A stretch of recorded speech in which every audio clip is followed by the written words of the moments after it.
soul with it. Yeah.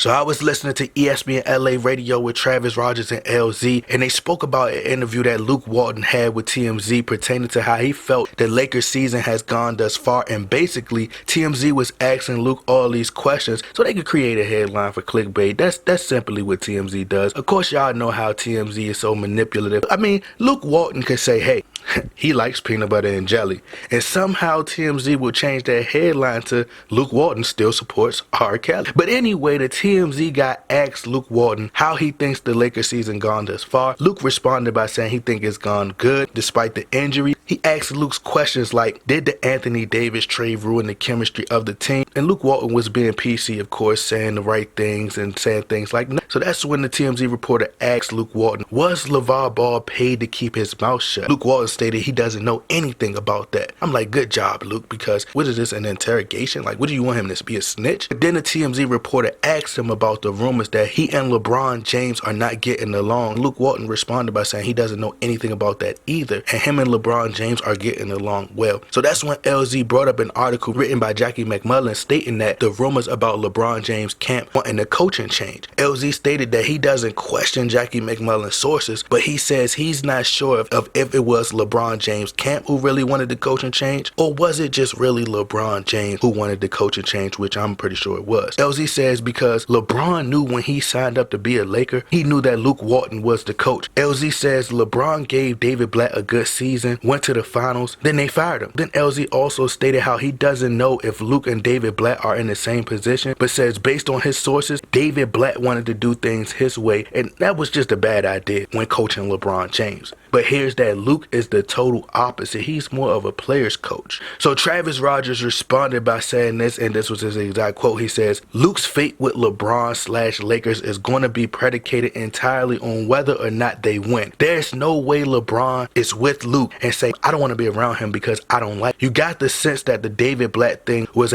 I've been around basketball my whole life. LeBron's like, no. I think that Luke is shrewd enough and pliable enough to understand that if I don't have a relationship with the best player on my team, I have nothing. He says the Lakers are outside of the playoff picture right now. They're under 500. They need to figure out a way to win, and then LeBron will decide whether he wants to play for Luke. Then they'll make the decision. So both Travis Rodgers and LZ spoke about how Luke Walton answered the question. Travis Rodgers felt that Luke Walton should have been a little more direct and been a little more honest about the Lakers' first half of the season, how he felt that the first half of the season was a disappointment. LZ responded by basically telling Travis, like, it's TMZ, and you know they would twist his words. And if Luke Walton was to say something like the first half was horrible, it will open up a can of worms that Luke Walton isn't trying to eat, and I'm not sure if you should eat worms or not. But if you guys would like to hear the full audio, the link is in the description box. I can't wait for the second half of the season to start. This season has gone exactly how I expected it to go, except for the LeBron James injury, of course. But based on watching LeBron James in Cleveland last season, I had a general idea of how this season would go. Now, I still believe, in my opinion, that Luke Walton has done a remarkable job, especially with developing these young guys. Then you bring in a player like LeBron James, runs his own system, and wants to do things his way. I think it had to be a major adjustment that needed to be made. If you are a coach like Greg Popovich, who the majority of the entire NBA respects, being as though Pop has his own style and his own brand of basketball,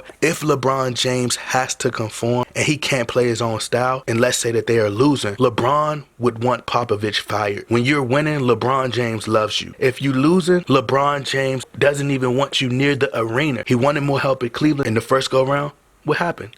He left. He wanted Eric Spoelstra in Miami, and he couldn't control things, and that didn't work. So that's when the narrative changed to LeBron James wants to come back home. Then Dan Gilbert showed LeBron James the writings on the wall again. So they traded a bunch of young guys in to play with LeBron James. And what he do? He left again, of course. So I think no matter who's the coach, whether it's Luke Walton, Mark Jackson, Greg Popovich, David Blatt, Tyronn Lue, Red Auerbach, I don't know. LeBron James doesn't like tough times. He doesn't like patience and building. I think the young guys respected Luke Walton more before LeBron James arrived because they followed the leader. And when you have a player with the staff status and the pull that LeBron James has, if he doesn't show Luke Walton respect and you don't do things his way, I think the young guys follow suit. I think LeBron James has the attitude similar to a female with no male leadership growing up, and they run wild and they feel that they could do whatever they want and they have no structure and order. Feel like they can listen to anybody. Like, I'm gonna do whatever I want to do. But I think Kobe and MJ had that structure, and that's no disrespect to LeBron James. You know, LeBron James is a great player. Honestly, LeBron James has more of a Scottie Pippen type mindset opposed to having a Michael Jordan or Kobe Bryant type mindset like the media is trying to force the public to believe. And of course, Luke Walton will be politically correct. All players do it, all coaches do it, because otherwise ESPN will have a new headline and TMZ. Now, I've told you guys who I think is the secret hand behind the scenes running the Lakers. I think for the first time in a long time where we see LeBron James is not getting his way and not able to control the narrative, because it's different now. The LA media doesn't care who you are. They're not going to bow down at all. And Travis Rodgers stated that he felt that the Lakers have to win in order for LeBron James to keep Luke around. But if it was up to LeBron, Luke Walton would have been fired a long time ago when we were losing to some of the most mediocre teams in the NBA. He didn't get the Anthony Davis trade that he wanted. And in fact, the Lakers didn't even make any major moves at the deadline. So now LeBron James, in my opinion, is in a position of no control.